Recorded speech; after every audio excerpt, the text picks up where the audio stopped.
do think if you're complaining about officials, it's kind of empty noise. But holy shit, Helen Keller could have called a better game than that. That sideline judge, like I think you could have cut your eyeballs out and put them with fucking ball sacks right in your fucking face, and you would have seen that better. Like, what the fuck are we doing here?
Welcome back, Mighty Vandals, to Tubs of the Club, brought to you by Snake River Stampede Whisky. We will tell you a little bit more about them later in the show.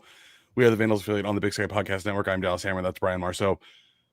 Brian, we are coming to the people live directly after the Idaho-Sacramento State game, but before, the Big Sky will be issuing an apology for fucking up the end of that game, because we just witnessed one of the worst calls I've ever seen in my entire life. I do not normally complain about officiating, and I think if you complain about officiating, like that's what caused you to lose the game, and the officials are typically screwing things up pretty evenly on both sides. But what we just watched, Brian, was the worst debacle I have seen in years from an officiating crew. No, dude, that was a clusterfuck. By the way, just clearing my throat for a second. I get shit online all the time for telling people to quit blaming the refs, because the level of the ref is usually the level of the players. Meaning, if you can drop a wide open pass off your hands or lead your wide receiver a little bit too far and throw it right to the DB, you're going to have a ref miss a call or two. That second to last play of the game, the pass from Cardell Williams for Sacramento State ended up taking them to the 2-yard line, which essentially was the game. Easily out. The refs reviewed it and still were somehow able to, I don't know, somehow miss what every goddamn person who saw the replay. How do the vandalizers have a better view than the refs?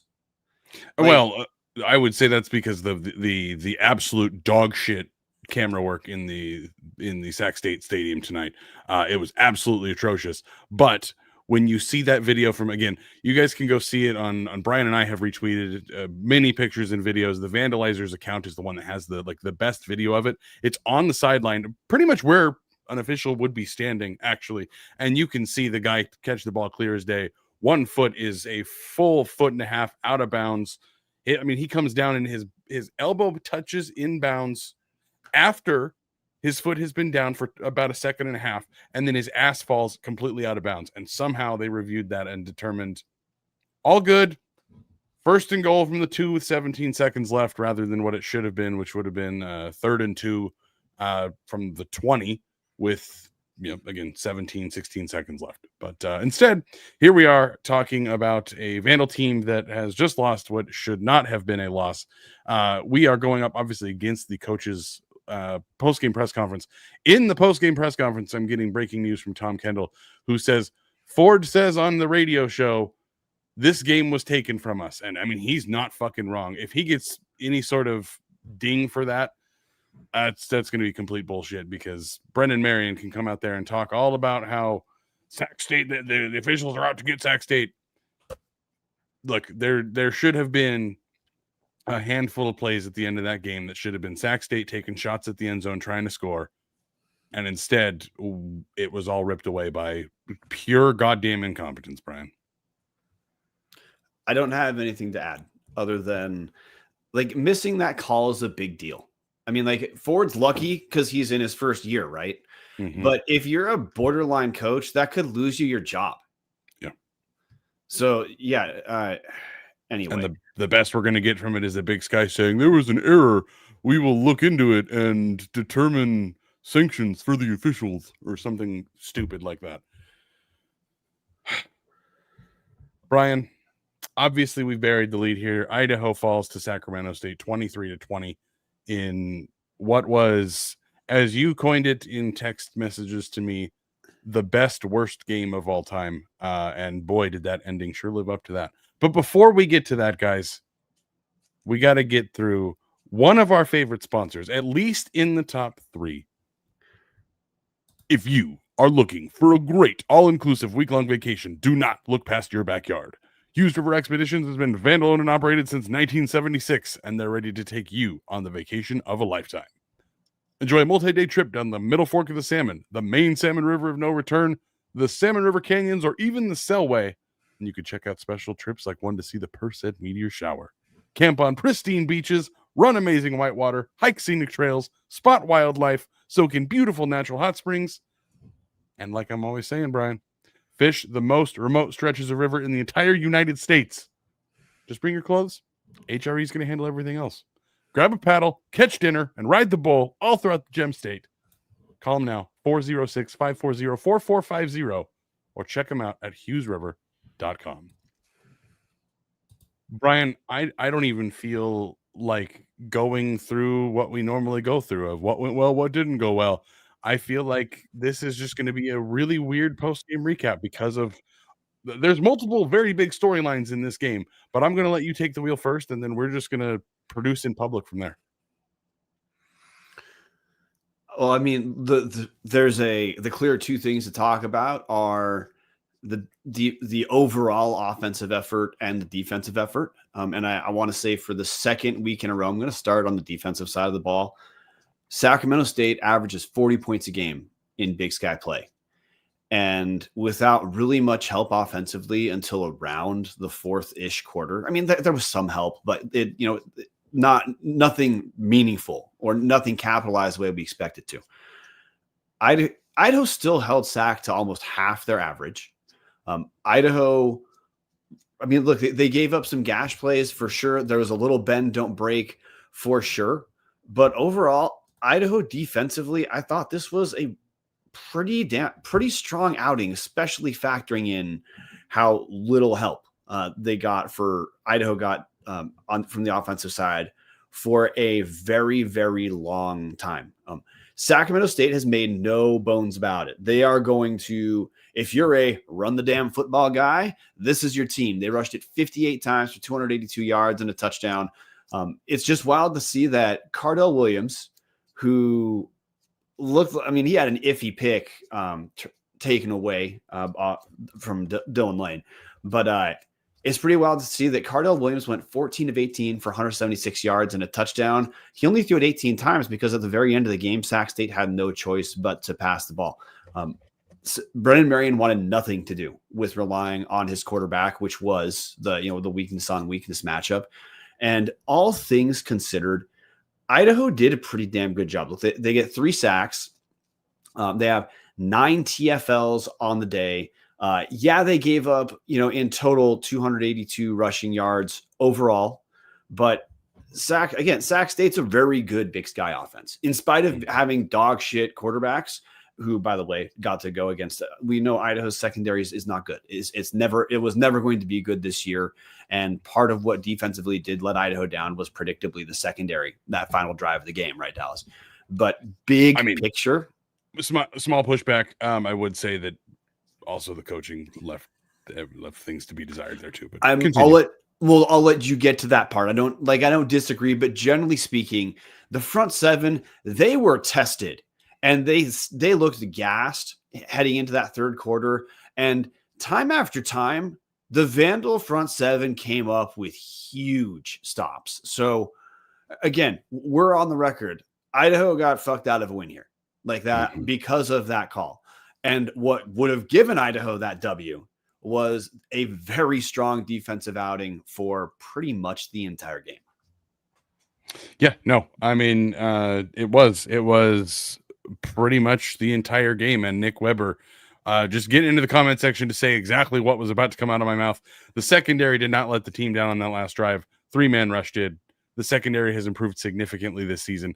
And they really have. After Ford kind of lit into them after that Northern Colorado game, we have seen the secondary improve. Yeah, it's certainly not a top Big Sky secondary. Certainly not that. But there has been such improvement from where things were that we're all making jokes about it in our Discord. But it's like, oh, okay, hey, it's a 4th and 14. Guess we're going to probably drop 8 into coverage, and they're going to find somebody. And sure enough, 3-man rush, 8 guys get dropped into coverage.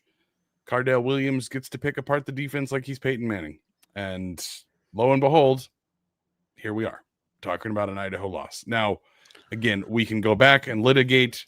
I'm sure we'll talk more about it. The awful officiating call there at the end. But there's also so many different places where Idaho Williams comes out because his helmet gets popped off. It's 2nd and 22, and it seemed like the team wasn't prepared for a run there, and that was unfortunate. There's just been a handful of those moments, Brian, that coaching wise, it just seems like something slips or somebody mis-executes something somewhere, and it all falls apart. This is a team that's such on the razor's edge of being a really good football team or a really shit football team, depending on honestly how the weather looks that second.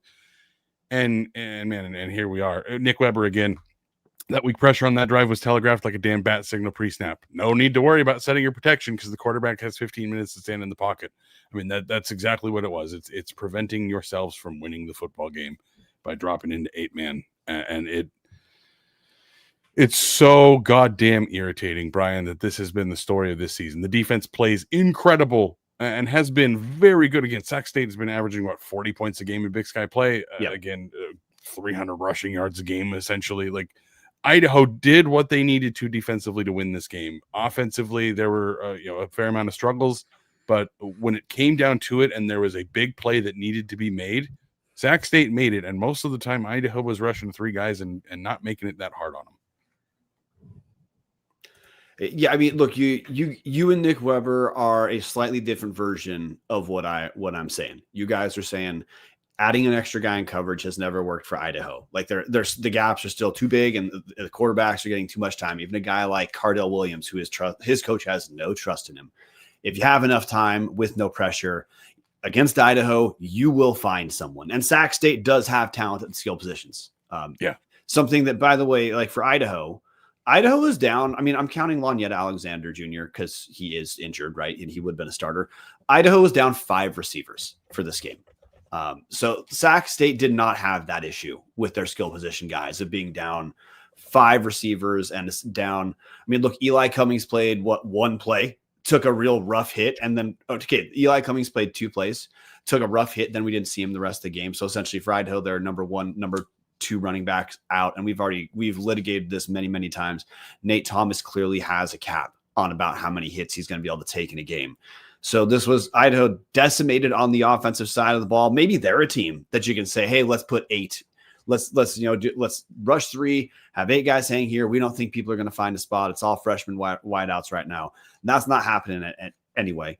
But then from the Idaho end too, this is to kind of buttress you and Nick Weber's point. Idaho has been on the year not great at getting to the quarterback. They've actually been okay the last few games. 3 sacks for Idaho. That's a great outing for Idaho as far as getting to the quarterback. That 9 TFLs, that's great for Idaho. They were getting some penetration. So no, you guys have sold me. I'm not saying I'm wrong, but you guys are correct. The angle here is that the 3-man coverage was the issue.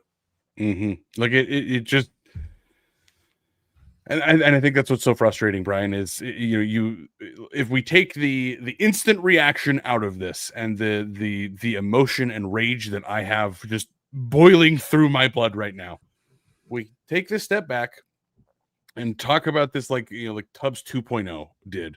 Where we didn't have these instant reaction shows, and we're trying to just shove it all into the Tuesday or Wednesday show, whenever it was. Look, if Idaho had done some different things better, specifically maybe offensive execution the first 3 quarters, again, getting away from that 3-man rush, Idaho wins this game by 2 scores. Now, again, Sac State, they can make the same thing. They had a handful of plays that if they'd gone different directions, they could have won. So coming back around to it, yes, that one play was awful. It sucks that it came down to that, because Idaho had many other chances that they could have done something, especially when you come into the 4th quarter down 10 points and you somehow are able to take a lead. And it's the story of the season to me. Is it was there for the taking, and they snatched defeat from the jaws of victory, which sucks. And then that's a young roster, depleted injury wise, like you said. I mean, they're down to receivers that should honestly probably be redshirting, and that's just where things are at. Like, this is a historic amount of injuries through that receiving core. But it's one of those things you really hope to build off of for next year. It's very hard to build off of those things, but you really hope that there's just a couple things that if they break a little bit differently, or there's a little bit more health in this room, or one more guy here or one more guy there, like we're talking about, instead of Sacramento State now being at a pretty good spot for the playoffs, especially if they win next week, we'd be talking about Idaho in that same spot instead of, man, is Idaho going to fall to 4-8? Well, no, I mean, Idaho's got 3 games they lost on game-winning drives, which is just, I mean, even with all the shortcomings we've exhaustively covered for the season, 3 separate times, that's Idaho at 7-4 with a win at Idaho. If Idaho pulls out a W last week of the season, that's a playoff team, guys. Even if.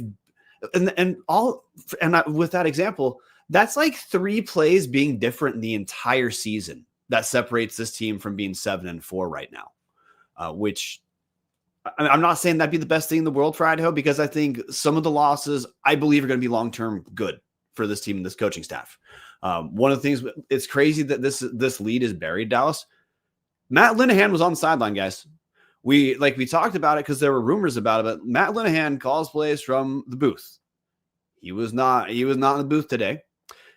Tyler Powell appears to be the guy who would have been up in the booth calling plays, because Sheldon Cross, who has OC experience, he was visible on the sideline as well. So that is wild. We're this far in, and that kind of colossal deal for Idaho's football season, for Idaho's football staff, we're not even talking about till 20 minutes in. But anyway, to try to put a button on the defensive side of the ball, I just had the reason I was thinking Linehan there is the 3-man fronts for Denison are the fades for Linehan. Now, notably, no fades this game. We'll get to the more offensive stuff in a second. I hope the growing pains for Denison can be to, goddamn it, get out of those 3-man fronts. because, like you said, Idaho was able to get pressure. Idaho was able to stop. Idaho was able to button up Sac State enough on the ground. Yes, like Sac had some drives, but Idaho really held their own pretty damn well on 3rd and 4th down for most of the game. If you gave up 23 points a game in Big Sky play, you'd be the number 3 defense in the conference as far as scoring. This was a type of effort that, again, you leave the game saying, if Idaho, if you hold a team that scores 40 to 23, you have got to come away with a W.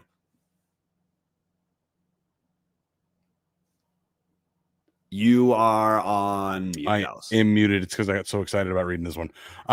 Big Rye 1990. At least I think it's with the weird number system now. I'm going to probably just call you Big Rye, buddy, because I don't know which of those numbers are actually your handle and when, where it just becomes the weird shit from YouTube just changing things. But Pow Pow called plays first 3 quarters, Cross called 4th. Brian, that wouldn't necessarily shock me because we saw the Vandals put up 6 points in the first 3 quarters. And then on that final quarter, things started to finally click. Again, 2 touchdowns from the Vandal offense, which was really nice to see. This was the Joshua Wood game, carry essentially the entire team on his back. 117 yards rushing, 162 yards passing was virtually the entire offense. But man, very interesting. And I didn't say it for those listening. Big Rye 1990, or again, Big Rye is out. I'm just going to go with it. Is Joshua Wood's brother. So a little bit of insider information we've just pulled there. Man, Sheldon Cross has a bunch of experience calling plays in the Big Sky. Like, they're not a bad idea to have him do it. I'd love to see him go again with ISU next week. He was actually former Idaho State offensive coordinator. Would love to see that next week because I think there was something there. Those last 2 drives, yes, there's a little bit of desperation that comes, of course, when you're trailing in the 4th quarter by 2 scores and you need to go put some points on the board. But that was the best I've seen the Idaho offense play in many games, Brian. Sorry, talking offense real quick. Yeah, now I just want to address this real quick just because we're recorded. Not saying the comments about the 3 quarters and 1 quarter thing is incorrect. I'm saying neither of us at this point can verify. Yeah, we don't have any idea. We can verify that absolutely Matt Linehan was not in the booth, and that's where he calls plays from. So here's to hoping. We haven't listed the press conference. Here's to hoping we get some questions about Brian. Breaking news. Thomas Ford Jr. on Twitter is posting about the bad call.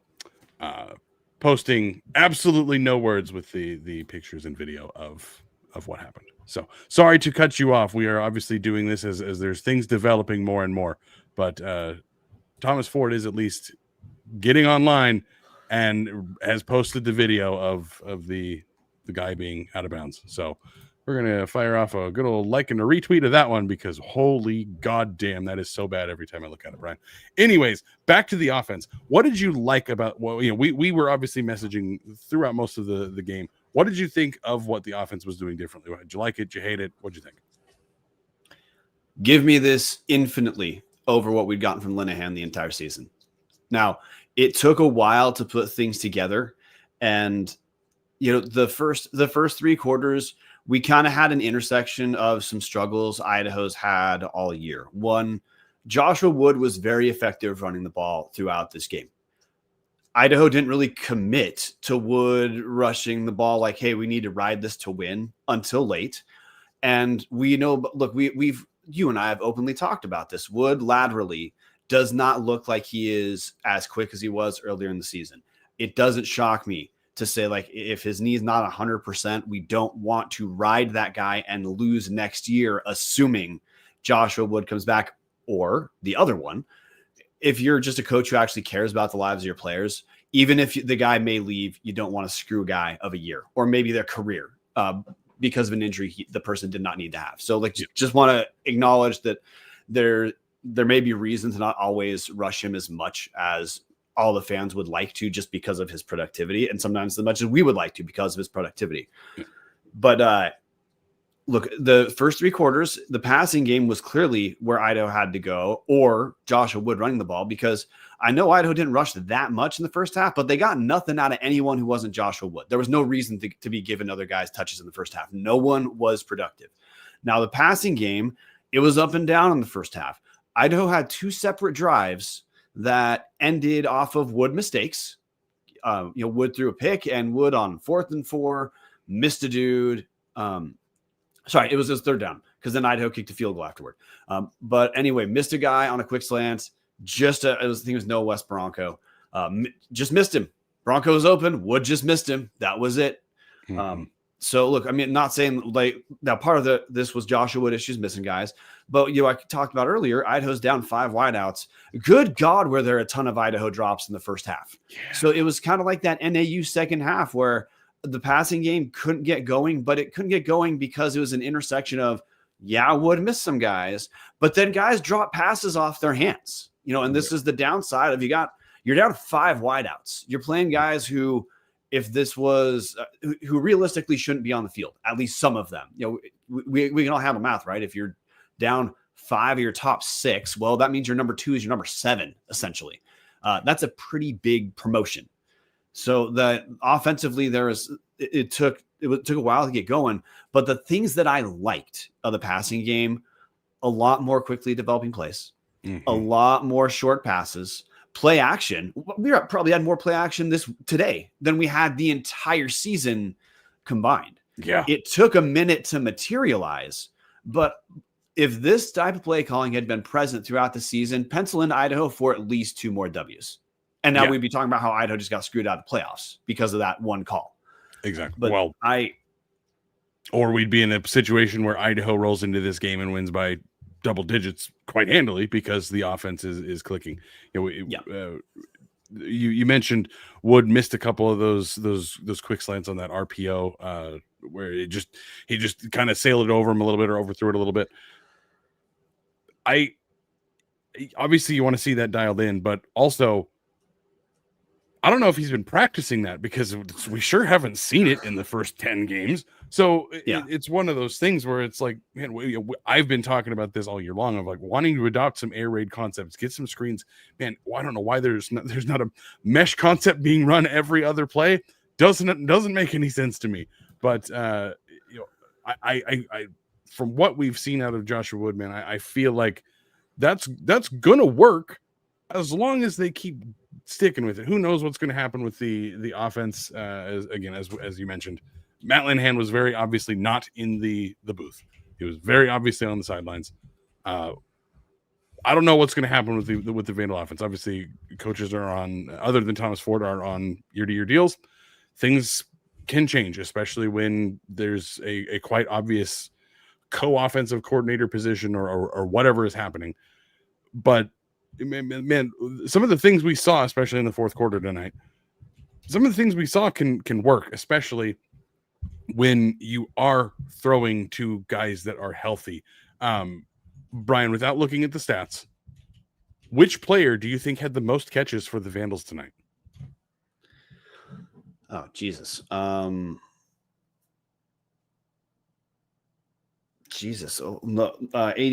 the tight end we hadn't seen before. That's Trenton Swanson. He is a receiver. My bad. He had 2 catches for 25 yards. No, Carlos Matheny, 3 catches. So we're talking running back number 4 led the team in catches tonight.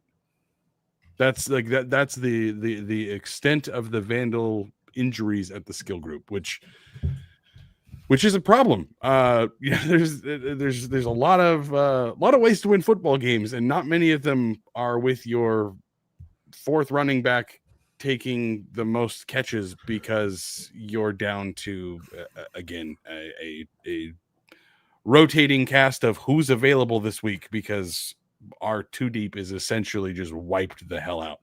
So, Brian, I've been rambling. You've been rambling. I do have an ad read I want to jump to, but do you have any final points about this first section of rambles that we've been hitting? No, other than to say, last week Idaho was 2 red zone conversions at like 4th and 4-ish, twice against UC Davis. Idaho was Idaho failed to convert on potential touchdowns that would have made that a potentially OT game against a team that, as of this moment, UC Davis is hanging with Montana State. That same thing happened again for Idaho, but in a different sense of this Idaho team is like 2 or 3 passes. Now, I know Sac can say they have their own shit, but whatever. Idaho had a couple of red zone conversions away. And I'm talking about Idaho here, other than the fact that we're an Idaho show, but because they were Idaho mistakes, not Sacramento State making plays. When Sac State didn't score in the red zone, it was mostly Idaho making plays that kept them from scoring. Idaho failing to convert when a conversion was there is what kept this from being a 2-score game for Idaho. Mm-hmm. Brian, before we get into more of that talk, we got to talk about our favorite apparel sponsor, Pacific Custom Sportswear, or more specifically, vandalgear.com. Pacific Custom Sportswear is Vandal owned and operated. They've been in Spokane, Washington, in business for more than 25 years, working with the U of I, many other regional companies and schools, making a bunch of awesome apparel. They can work with you or your design or your company logo, whatever it is that you have. They can get all of that set up properly for you so that you can print it up, have it embroidered. You can do a whole bunch of stuff with it. But the big one for us Vandal fans, man, is that, again, vandalgear.com has the best Vandal gear on the planet. Fighting Tater shirts, the sweatshirts and hoodies with the 70s Big Sky Conference stuff. We've gone all about that. Brian has taken the screen from me because he has adjusted it. There we go. Brian, would you do me a favor and go to the catalog for me? Because what I was going to show off is in the accessories area, because this is the new piece I wanted to show off for everybody. We've got bottles, tumblers, totes, bags, cups, and mugs. And again, they're all getting loaded up on the shop. So Jeff might have a couple more things that get trickled in. I know he's running into some technical issues getting through some of that, but it's Christmas time, guys, to get some of the best gifts for your Vandals. Man, like I was telling Martin and Colby on the last show, those Joe Vandal crew socks, those are right up my alley. Those Idaho Rocks glasses, those are probably right up your alley. Again, if you've got a Vandal in your life, guys, you can find something that is a great price. Again, the best and most affordable Vandal gear that you're going to find, all here at vandalgear.com. Again, I might have to get myself that fanny pack too. I love the crossed eyes pattern. Looks great, and I look great with a fanny pack. It's kind of Indiana Jonesy of me. So, anyways, Brian, thank you, Jeff, and vandalgear.com. Man, what could have been, Brian? What could have been? As Tom Kendall in the comment section says, we've lost 4 games by 1 score. Man, these are the types of things that you learn from a young team, a young coach. You know, we'd love to have seen a couple of these break the opposite direction, especially like this. If Idaho wins this game, you're down 2 scores to a team receiving votes that's trying to make the playoffs. You go in on their senior night and you ruin their season. Man, that's the kind of building block that, man, that's a big one for next year. And instead, now we're sitting here with Thomas Ford is rallying the troops pretty well. He's obviously not doing the full Brendan Marion going out there and talking about how that's all a conspiracy to ruin Sacramento State. But pretty hard to not be able to read into what he's saying based on that video repost. And man, it is brutal. The one thing about this team, Brian, is that they have never given up. Again, down multiple scores in the fourth quarter, still find a way to get the lead. Realistically, there's a whole bunch of shoulda, woulda, coulda, but really shoulda, woulda, coulda lost that game in many ways, and still had a real hell of a way to win it at the end, and then just couldn't fully get it done. Also, the officiating didn't help, but it's one of these things that I really hope to see build off of for next year, because again, this is a really young roster. This is a really turned over roster, especially from the last few years. We've litigated all of this multiple times, but it's these little things like this that make me believe in Thomas Ford and what's going on at this program. Like, it would have been really easy for Idaho to have just given up when it was it 16-3, or did we get the field goal before? Regardless, going into the fourth quarter down multiple scores on the road, it's very easy to give up. We've seen Paul Petrino's teams do that. I mean, most of the 9 years he was here. To the fact that we are not seeing that with Thomas Ford in year one at the end of a year when, look, what is there to play for? The rivalry game and senior day, but season's over, man. Idaho twice trailed by 10. They trailed 13-3 and 16-6. Thank you. So to not give up on that, especially when, I mean, nothing's going your way. You've turned the ball over. You're not really running the ball particularly well. Matheny had 6 carries for 48 yards, 19 of them on one run. Nate Thomas was 8 for 30, but 17 of his was on one run. So not a lot of explosive runs, a couple good ones, but again, nothing really working here. And Nick Weber in the comment section, I see the offense being night and day from this next year. Current projection is keeping most of a good offensive line. And like Peter Soat said, an offseason to get everyone together will be huge. Again, if there's just some more health here, man.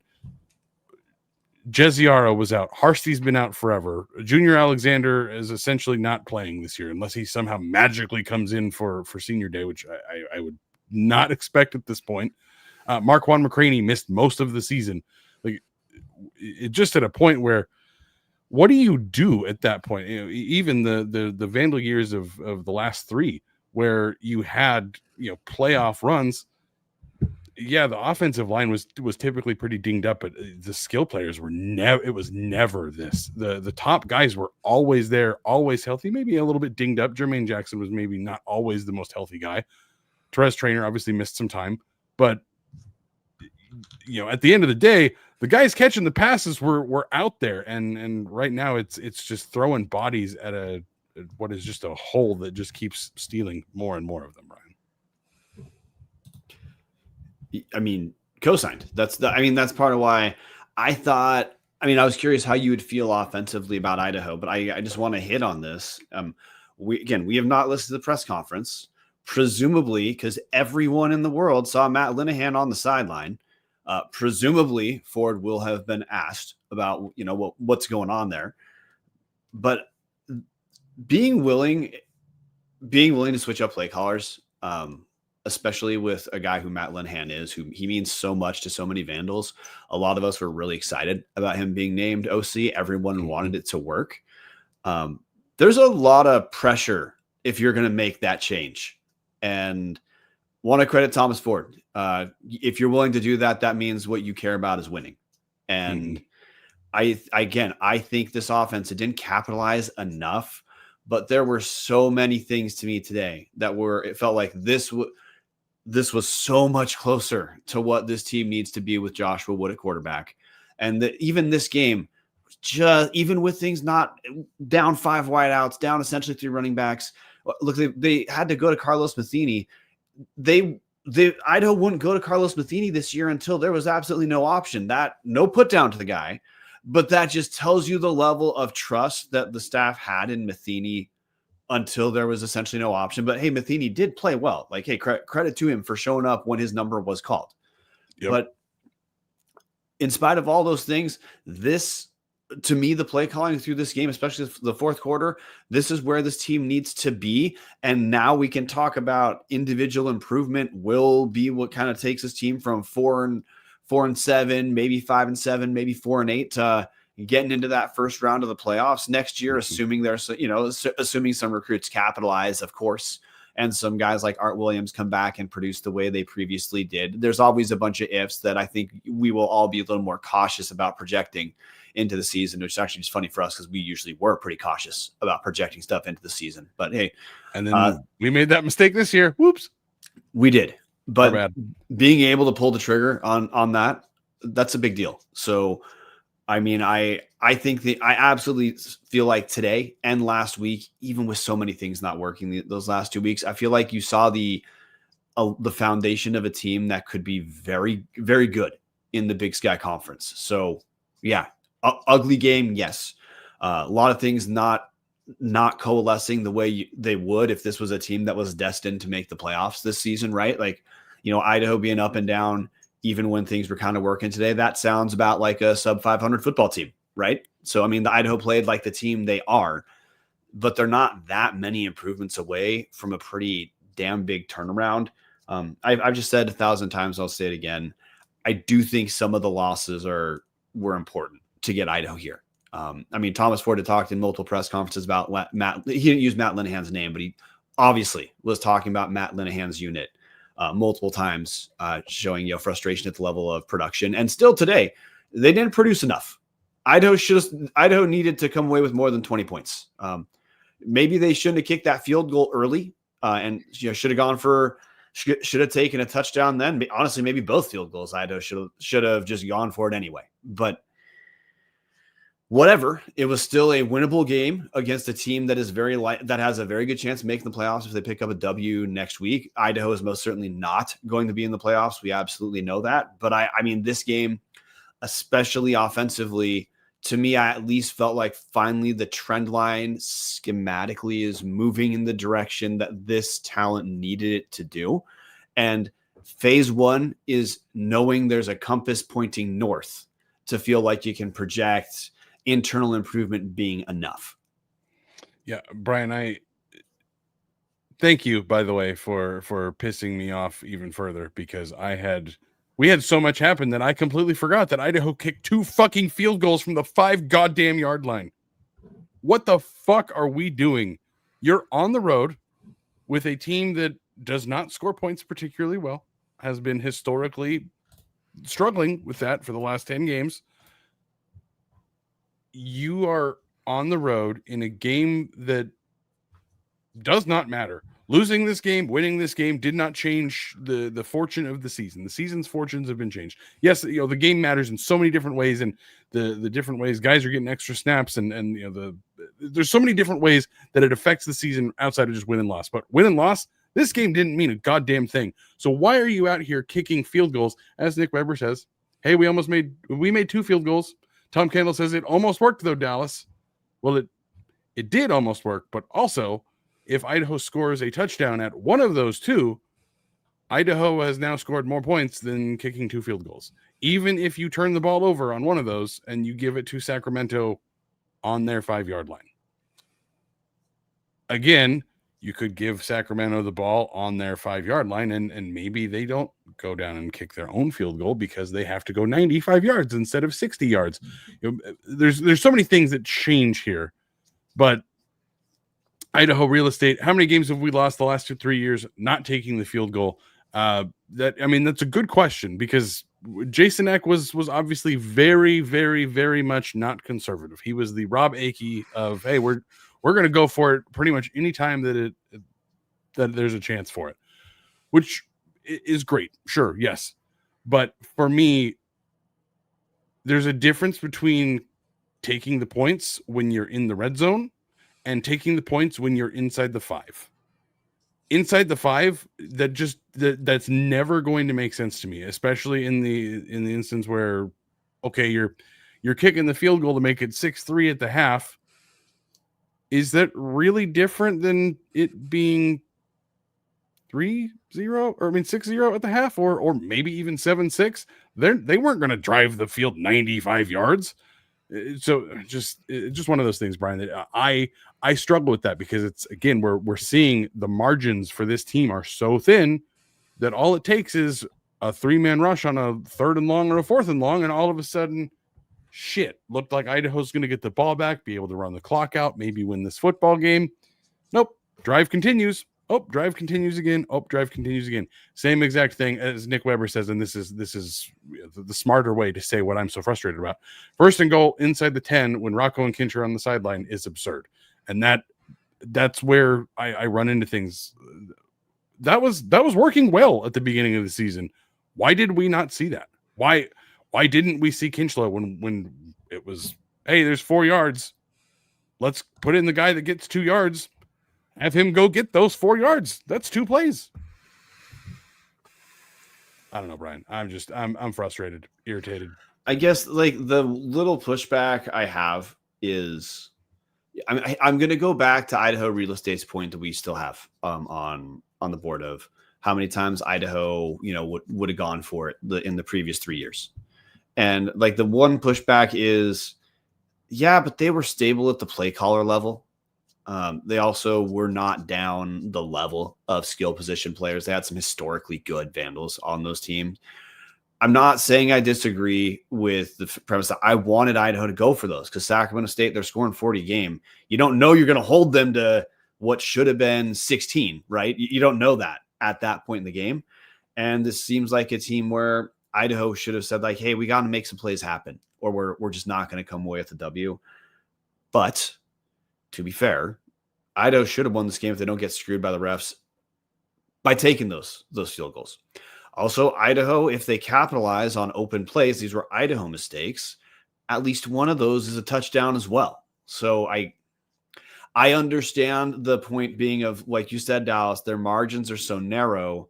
But at the other end of that, it's like, okay, if our margins are narrow, then if we have points, we got to take them. If we're holding this team and we're at least able to get 3, that's at least inching closer and keeping this game, keeping belief on our players that, hey, like, we're still just a play or 2 away from breaking this open. Although I will say the last one, that the late field goal to me is the most egregious one, because you trade 3 points to give Sac State the ball at the 35 instead of, worst case scenario, their own 4-yard line. Yeah. It's pretty brutal. Christy Mayer in the comment section, curious why we didn't see Kinch today. Again, I've said that the last couple of weeks. I don't know. Maybe he's hurt. I saw him in pads at the last home game, so I don't know what's up with that, but who knows? The only slight bit of pushback I have to finish that point, Brian, is I am a dork. I like the numbers. I like the analytics, and I have thought for years teams need to just stop kicking PATs and just go for 2 after every single play. This is a team that should be doing those types of things when the kicking situation has been really, really, really, really, really poor for most of the year. And you have Joshua Wood. We saw how well the option was working with him. We've seen it with Kinch and being able to get short yardage. We've seen Rocco Koch come in and be able to run, and be a full true +1 in the run game. Nick Weber saying, I'm fine with taking the points from inside the 10, but the 3 prior play calls in both situations were terrible. That's exactly my problem is go try to win the fucking football game, commit to it, and don't just some poor decisions that leave Idaho in the spot where they have to kick a field goal. And I'd be so much happier if it was, hey, it's 3rd and goal from the 2. Let's try to punch this in here. Oh, it's 4th and 1. Great. Instead of, incomplete pass, incomplete pass, incomplete pass. Hey, we gotta kick it here because we haven't moved the ball at all in the previous 3 plays. Just mind numbing, Brian. Mind numbing. I don't think this is going to be a 1915 kind of night for you, Brian. But tell me, what are you drinking tonight to get over this pain? Dude, the only answer is Snake River Stampede Canadian whiskey, man. They make the 2 best Canadian whiskeys available in the state of Idaho. You've got your entry-level Stampede and then your 1915 small batch. They're both fantastic economic buys. The Stampede at 26, the 1915 at 39, which, by the way, 39 for a premium whiskey is a goddamn steal. But they're both 3-grain whiskeys. Your difference, and they both have double barrel finishes. They both start in ex-bourbon casks. Where they diverge is your Stampede is finished in ex-Oloroso sherry casks. Your 1915, it ages an extra 2 years, and then it's finished in ex-Canadian rye whiskey casks. You cannot go wrong either way. Honestly, there are reasons to grab the 1915 tonight, which I feel like I've talked about a little bit already. The moral victory is that I know, like, moral victories suck, but like, it's not nothing. But anyway, moral victory or forgetting, grab yourself a Snake River. Brian, Nick Weber, to put the again, because it's late night and words and thoughts are not fully connecting for me. Passing inside the 10 when we're on receivers 6, 7, 8, and 9 makes no sense to me. That is exactly the point I was trying to get at, is why not coach what we have? And again, you could also make the argument, well, yeah, you're also down to running backs and 2/3 and then 4 and 5. Like, for much of the game, we got nothing out of the running backs. Yeah. So Nick, we have the results we have, Nick. So like, I'm not going to say your point is preposterous by any means, but I don't think like trying, like using Wood, but I think like doing RPO would have been better, where like, if there isn't something right away, Wood can just tuck and run. And I guess that's what I meant when I was talking about later in the game. Idaho seemed to really commit to saying, hey, you know what? Wood's going to have to carry us with his legs. a little bit more than we're okay, than we feel like we're okay with. I guess that's the end I would have gone to, or I don't know, like Nick, maybe like give it a rush, see where it goes at that point. And if you get nothing like you did from the running backs for most of this game, then go back to the pass. So I don't know. That's another version of like, sometimes the Tubbs listeners, sometimes Tubbs contributors are 1% different from how each other feel. And just the way we talk about it, it makes it sound like we're further than we are. Nick kind of co-signed, mostly co-signed. Oh, man.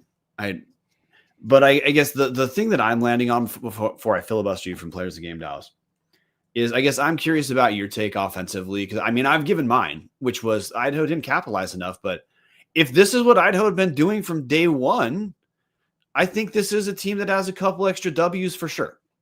100%. The final drive, Brian, I thought was the best drive that Idaho has had this entire season.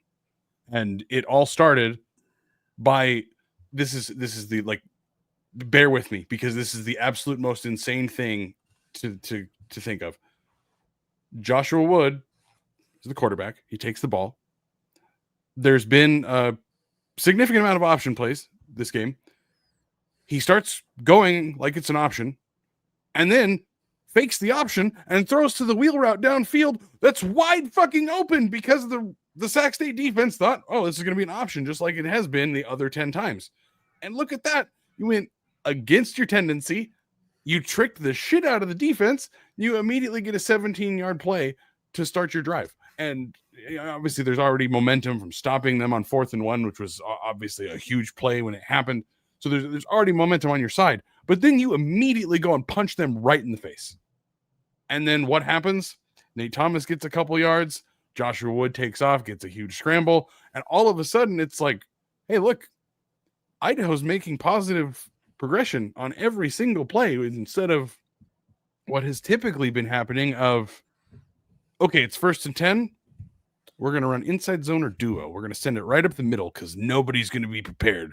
We're going to put it right between the A gap and just bam, nobody's expecting that. And then, hey, look, that's exactly what Paul Petrino did for 7 goddamn years after his first 2 years that were just really mostly just wash out all of the achy rejects at that point, unfortunately. But it was the first time, Brian, I thought that this team was not super predictable.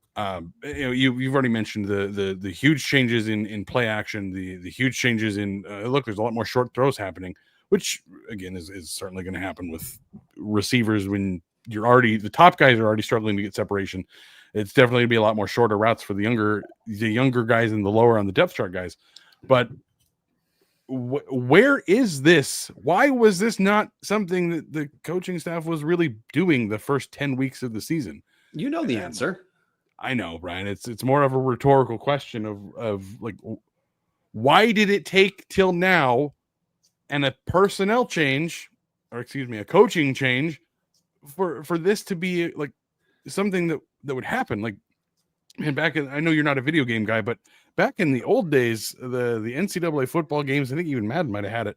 You could set up specific plays and the game would know and have them linked together to say, hey, this concept pairs with this concept. Once you've run this a couple different times, this concept is going to open up because, hey, look at this.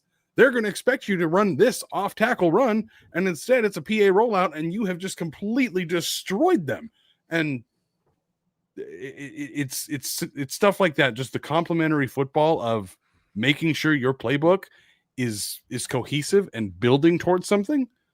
And it's just crazy that it doesn't seem to happen that frequently until now when the season is already over. Well, no. Well, again, you answered the question. It was, I really hope Thomas Ford was asked about this in the press conference, because to me, like schematically, this was one of the best looks Idaho's had the entire season, where again, it was Idaho not capitalizing when they could. That was part of the problem for this game. You can write that off with, hey, guys are young. Like, hey, Joshua Wood hasn't been a quarterback that long, as a starting quarterback that long at the Division I level, right? Yeah. He gets growing pains. He gets to miss a couple passes. That's fine. He's thrown 4 picks on the year. Not a big deal. You're, number 6 wide out, probably going to drop a pass or 2. That happens. But this is one of the few games where that's the actual focal point of what didn't work, right? We didn't have the second and long, let's call a deep sideline strike that has not worked the entire year. Like that completely gone. And look, again, I think it's just obvious. It was that had to be a personnel change. That like this game was clearly not called, the passing game was not called remotely close to how the rest of the season was. And this was a radical improvement in my mind. No disrespect to Matt Linehan, who we are happy he's here and we want him to have a good and long, successful coaching career. But this was better. So, I mean, look, we're going to see the Idaho State game. We'll see what happens there. But if whatever it took to get this to be what Idaho does in the passing game, it needs to be this again. This is where Idaho should have been from day one, especially what Idaho did in the fourth quarter. Like I had talked to a lot of people about this all season, both on our show, in the patreon.com/Tubs of the Club, #OnlyTubs Discord, sports show, less than a cup of coffee a month, about how I was wondering when the Idaho offensive coaching staff was going to figure out the best player was Joshua Wood and start calling a goddamn game appropriately. It was this game. And it took a while for it to materialize, but for the most part, it was this game and like the fourth quarter of the Montana game. But like Tom in the comments section, fourth quarter was good. Not sure about the rest of the game. But Tom, it was the Idaho mistakes on correct calls that were a lot of the problems for Idaho in those first three quarters. That's where I'm landing on. And that's why I'm enthusiastic about this change as I am. So we'll of course learn more after listening to the post game and the press conference for the next game. But this game had two enormous storylines. The refs fuck Idaho out of a win, and Idaho appears to change the offensive play caller the last 2 weeks of the season, and that looks like it was a step in the right direction. Yeah, I couldn't agree more on that, Brian. And again, maybe this is the optimism, which is not something I'm known for, so bear with me here. Maybe this is the optimism of I have never met Thomas Ford personally. I've messaged with him on Twitter once or twice back when once he left the Vandals for Oregon State, and just messaged him like, "Hey, thanks for doing a great job here for the last couple of years. Wish you the best. Whatever. Just the niceties of just like, hey, you followed me on Twitter, you've interacted with me a little bit. Hey, thanks for being a Vandal." So there's obviously a little bit of that. Like I'll admit that. Like, hey, I want the guy to succeed. Obviously, I want anybody that's going to come be part of the university. I want them to succeed, but there's so many things again that we can see here that as long as this staff and roster stay mostly intact, or the staff, I say there's obviously going to be some sort of changes. There pretty much always are, pretty much year in and year out. There's at least one position guy that goes and gets a job somewhere else, or again, as we've seen, the offensive coordinator that maybe was not quite ready yet has been not demoted, but I don't know what has happened there, but we just know that he wasn't in the box, which is where he's been the whole season. You see these things that I can see, like, man, Joshua Wood comes back. Again, most of the offensive line comes back. Obviously, as a part, he's going to graduate, but most of those guys are underclassmen. Like, there's a chance that there's so much of this team that comes back, minus really the running back room, that there's a realistic thought that this could be a really good football team next year. It's obviously frustrating in the moment to see. The reality is this is a 500-ish ball club, and they're going to go somewhere between obviously 4-8 or 5-7 because there's only one game left. But those simple mistakes have added up throughout the year to leave Idaho in this position, and you hope they're going to completely change. But Ross Warren in the comment section, 100% that Tom Kendall saying Ford hasn't even been here one year yet. Ross Warren saying, yeah, 100%. Eck was a few plays away from being 5-7 his first year. Honestly, Eck probably doesn't win the Little Brown Stein if he doesn't do the onside kick that completely caught Bobby Houck off guard and changed the entire course of that season of like, holy shit, Idaho just went into Wa Grizz and punched Bobby Houck in the mouth, took the Stein back. What is going on? Something like that matters. I would have loved to have seen, again, Idaho pull that off tonight. Unfortunately, didn't happen. You got to hope that there's enough learning happening here that next year Idaho comes back and is firing on all cylinders, Brian. But right now, just a real fucking bummer to wait to see if the Big Sky is going to apologize or if they're going to come out and say, oh, they made the right call because actually white and green are now interchangeable on the football field. or whatever bullshit they're going to say about it. I don't care about their apology. Like the call was blown. Like what like does the apology give Idaho W? No, God, no. It's not going to do anything, but I'd at least like to see them admit when they fucked up. Yeah, I don't know. Like, I'm just disgusted with that because I mean, I honestly defend refs quite a bit, but that was terrible, absolutely terrible. And the other thing to me, I'm gonna yank this back again. I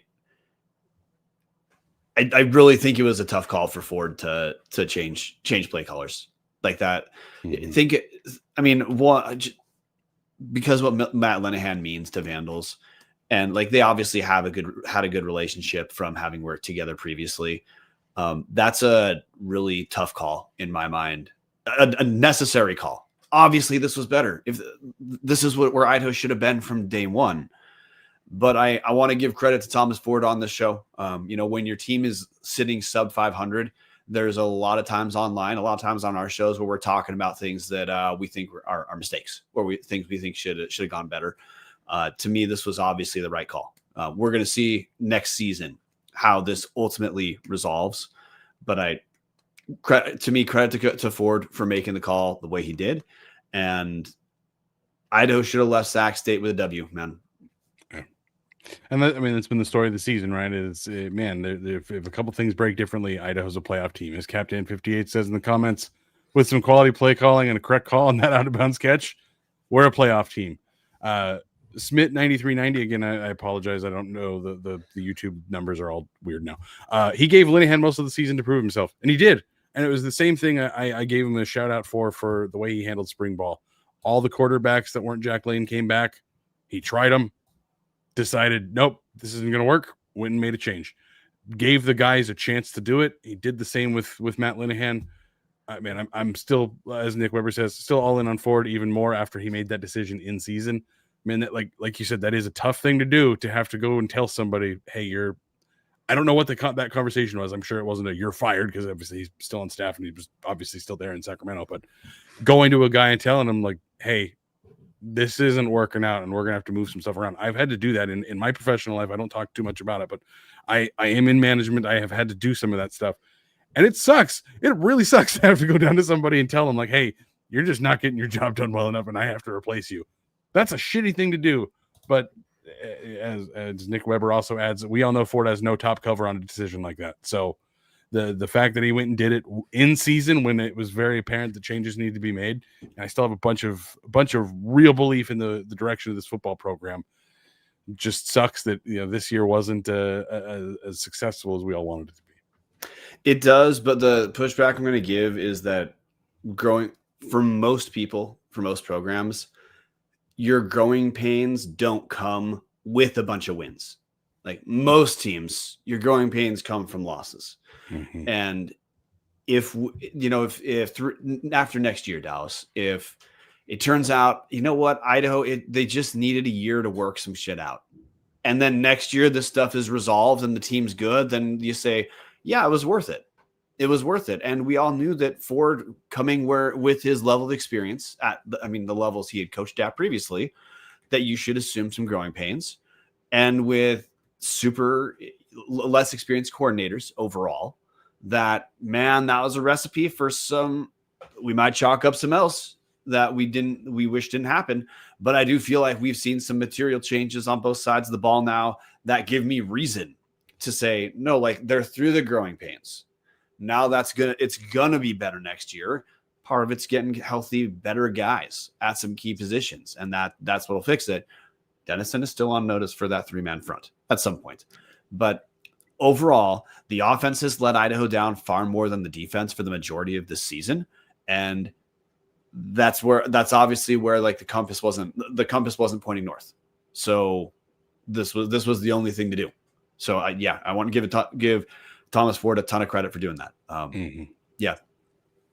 I'm not ready to co-sign this hot take, but it's what I want to end the show with. Ross Warren, hot take, long-term, Ford is going to lead us to better things than Eck ever did. That's there's not a whole lot of margin there. But But man, I would certainly love to see that. You get maybe a couple playoff wins in the Dome in one season. Maybe 3 playoff games in the Dome would be pretty cool. Maybe a national title appearance. There's only a couple things that Ford could do that Eck didn't do in his short 3 years here. But Brian, any final thoughts before we say goodbye to the captains of the world that are still here at what the hell is it, almost 2 a.m. over there? Well, I'm going to settle on believing we're in the playoff hunt next year before I worry about better than X time. That's a pretty high bar to get to. We're not there yet, so I'm gonna hold off on jumping that far ahead. But just this has been such a wild damn season, man. You think about how, I mean, look, I picked Idaho to win this game. I didn't send in a score. I was not able to really hunt and peck a ton out when I sent this into Dallas. I listened to you guys on the show.